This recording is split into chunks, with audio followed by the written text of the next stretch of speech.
আসসালামু আলাইকুম ফ্রেন্ডস, কেমন আছেন? আশা করি ভালো আছেন। ই লার্নিং ওয়ার্ল্ডের পক্ষ থেকে আপনাদের সবাইকে স্বাগতম। তো আজকের এই ভিডিওতে আমি দেখাবো যে কিভাবে আপনি আপনার কম্পিউটারের মাইক্রোসফট ওয়ার্ড থেকে আপনার অ্যাসাইনমেন্টের কভার পেজ তৈরি করবেন। তো চলুন আজকের ভিডিও শুরু করা যাক।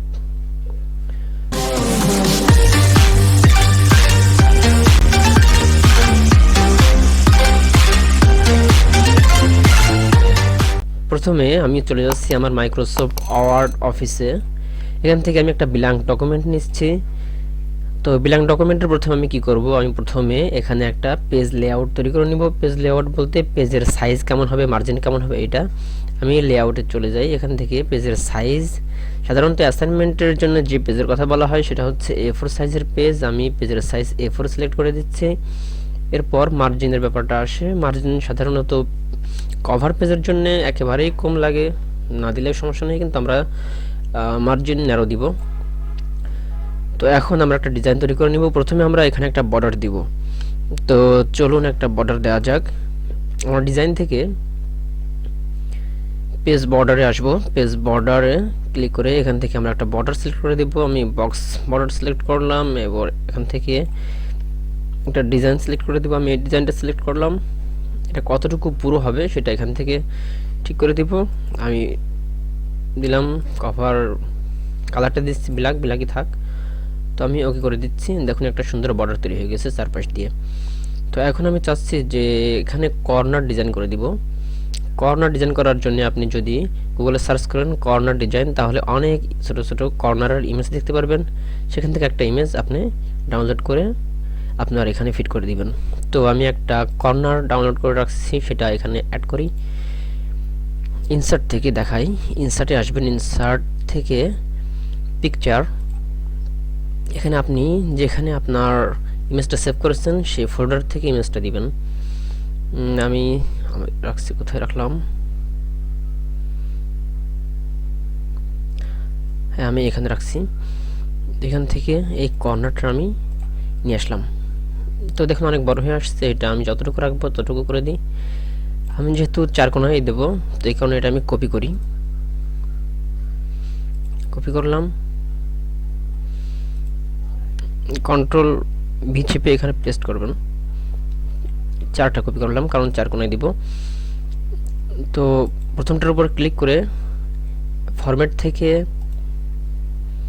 পজিশন লাগবে না, ওয়ার্ড রাফ টেক্সট থেকে বিহাইন্ড টেক্সট বা in front of text behind text করে দিই। সবগুলোর ক্ষেত্রে যদি এটা করি তাহলে আমার সুবিধা হচ্ছে যে আমি ইচ্ছা মতো যে কোনো জায়গায় নিয়ে যেতে পারবো। এখন আবার দেখাই, বিহাইন্ড টেক্সট সিলেক্ট করলাম। এখন আমি এটা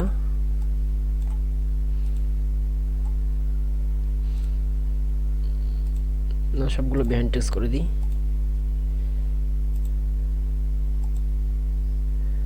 সেটা হচ্ছে কি একটার উপরে আরেকটা চলে আসছে, এই কারণে এমন দেখা যাচ্ছে। সবগুলো বিহাইন্ড টেক্সট। এখন দেখুন আমি এটা কিন্তু যে কোনো স্থানে আমার ইচ্ছা মতো আমি সরাতে পারতেছি। এটার ক্ষেত্রেও তাই। এটাতে রাফ টেক্সট বিহাইন্ড টেক্সট, এখানে আর দুইটা আছে, এই যে চারটা। তো আমি চারটা চার কোণায় বসিয়ে দিই।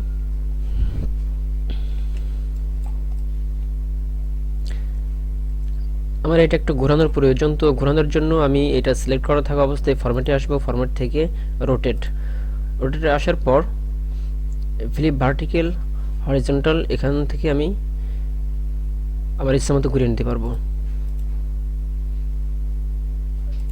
এখন আমার ইচ্ছা মতো আমি ঘুরিয়ে এটা জায়গা মতো বসিয়ে দিলাম। এটার ক্ষেত্রেও আমি তাই করব। ফরম্যাট থেকে রোটেট থেকে ঘুরিয়ে ঠিক মতো বসিয়ে দিলাম। এটা তো ঠিক মতো আছে, এটা ঘোরানো লাগবে। রোটেট থেকে ঘুরিয়ে বসিয়ে দিলাম। তো চারটায় আমি ঠিক মতো বসিয়ে দিই।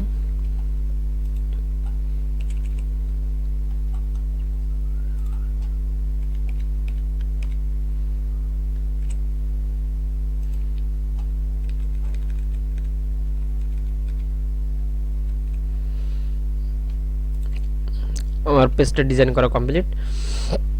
তো এখন আমি আমার মূল বিষয়ে চলে যাব। এখানে আমার কলেজের নাম লিখব, কি কি বিষয় থাকে সেই বিষয়গুলো লিখব, বিস্তারিত লিখব এখানে। তো এখান থেকে আমি একটা ইনসার্ট ট্যাব থেকে ওয়ার্ড আর্ট নিব, এটা নিই। এখানে আমি আমার কলেজের নাম লিখব। বাংলার জন্য একটা বাংলা ফন্ট সিলেক্ট করে নিই।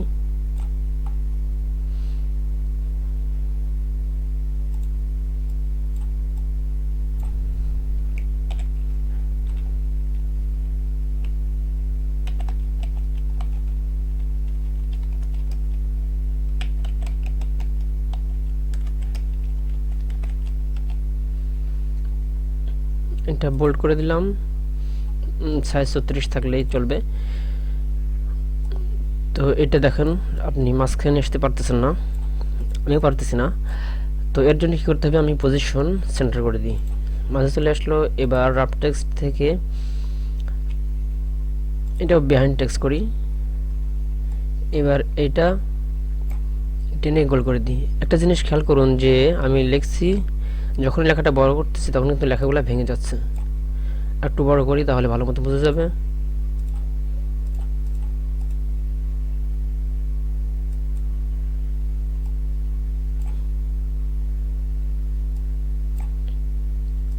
লেখাগুলো কিন্তু ভেঙে যাচ্ছে, দেখেন কলেজ প্রত্যেকটা অক্ষর কিন্তু ভাঙা ভাঙা। তো এই ভাঙা ঠিক করার জন্য আমি কী করতে পারি, আমি এটার উপরে ক্লিক করে এটা সিলেক্ট করব।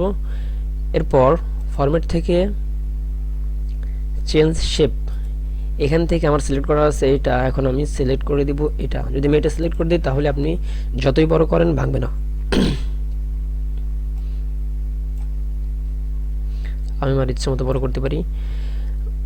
আর এই পয়েন্টের মাধ্যমে আমি লেখাটা কতদূর প্রসারিত করব, কতটুকু গোল করতে চাই সেটা ঠিক করতে পারি।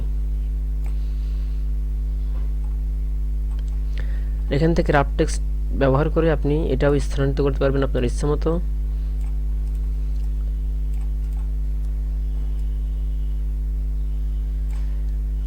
আমি এখানে সরিয়ে দিচ্ছি একটু, এটা সেন্টার রাখলে ভালো হবে। আমি পজিশন সেন্টার করে দিচ্ছি। তো আমার কাজ হচ্ছে এখন আমি একটা লোগো ফিট করব এখানে।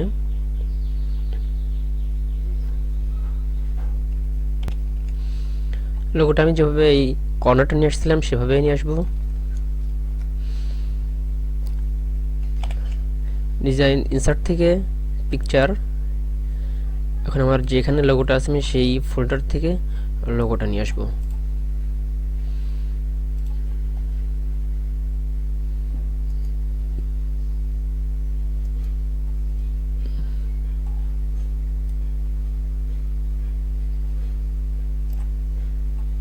লোগোটা যদি আমি রাফ টেক্সট থেকে ইন ফ্রন্ট অফ টেক্সট দিই তাহলে শো করবে। তো এখান থেকে আমি নিয়ে এসে আমার যেখানে বসানোর প্রয়োজন আমি সেখানে বসিয়ে দিব। এটা রোটেট হয়ে গেছে, আমি ঠিক করে নিই।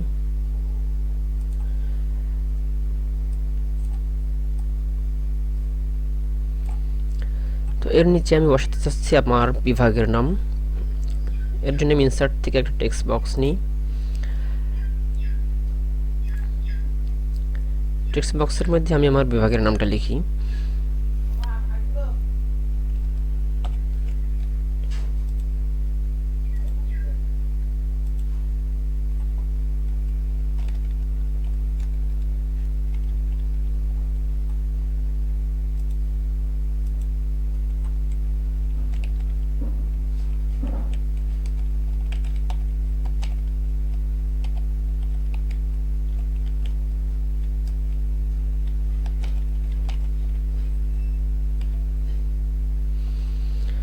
তো আমি চাচ্ছি এটা মাঝে নিয়ে আসবো। এটার জন্য রাফ টেক্সট থেকে ইন ফ্রন্ট অফ টেক্সট করে দিই। এখন আমি এটা যেখানে খুশি সরাতে পারবো। আমি চাচ্ছি বাইরের বর্ডারটা থাকবে না, এর জন্য শেপ আউটলাইন থেকে আমি নো আউটলাইন করে দিলাম। এটা আমি একটু বড় করব, কন্ট্রোল এ চাপলে পুরোটা সিলেক্ট হবে। এখান থেকে আমি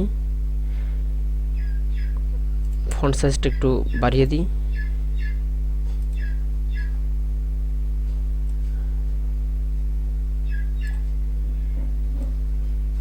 এটা বোল্ড করে দিই।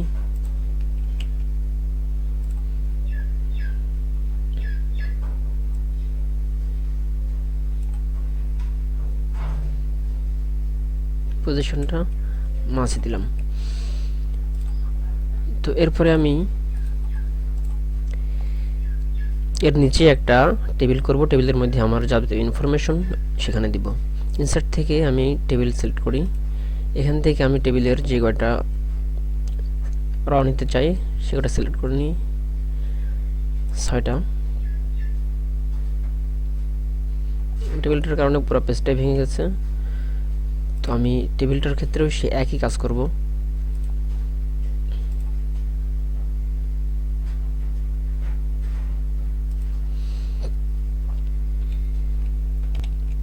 লেআউটে আসার পর এটা যদি আমি সিলেক্ট করে দিই, সম্পূর্ণ টেবিলটা সিলেক্ট করার পর যদি আমি এটা দিই, টেবিলটা নিচে আসার কথা ছিল।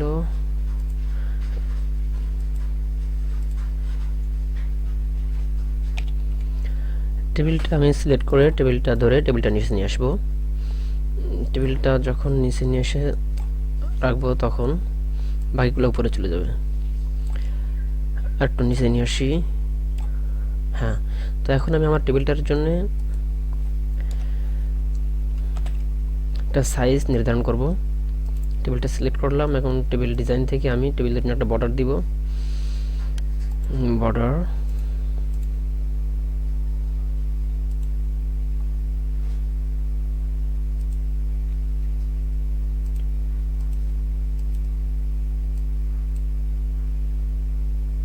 টেবিলটা আমি এরকম বর্ডার ব্যবহার করতেছি। বর্ডারটা একটু চিকন করে দিই। আমার বর্ডার তৈরি হয়ে গেছে। তো আমি এখন চাচ্ছি যে এই রগুলো সেলগুলো আমার ইচ্ছা মতো সাইজ করে নিতে।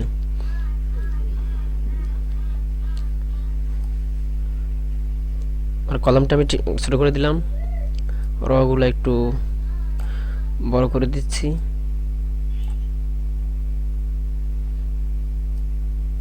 আমার যতটুকু প্রয়োজন সেই প্রয়োজন অনুসারে আমি এটা বড় করে দিচ্ছি।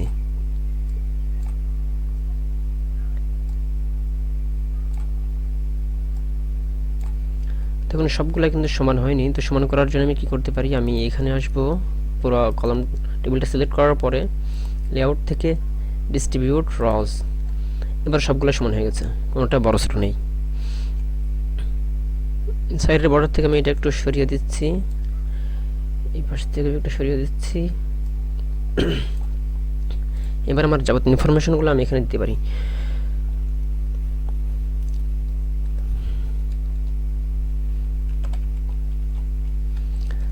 ফন্ট থেকে বাংলা ফন্ট সিলেক্ট করে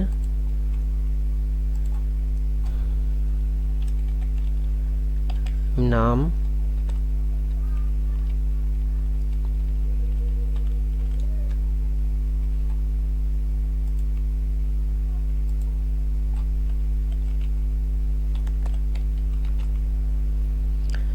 তো এইভাবে আপনারা বাকি আপনার ইনফরমেশনগুলো দিয়ে দিতে পারবেন। তো দেখুন সুন্দর একটা কভার পেজ হয়ে গেছে। তো আমাদের সাথে থাকার জন্য ধন্যবাদ। ভিডিওটা দেখবেন, অন্যদের সঙ্গে শেয়ার করবেন। আসসালামু আলাইকুম ওয়া রাহমাতুল্লাহ।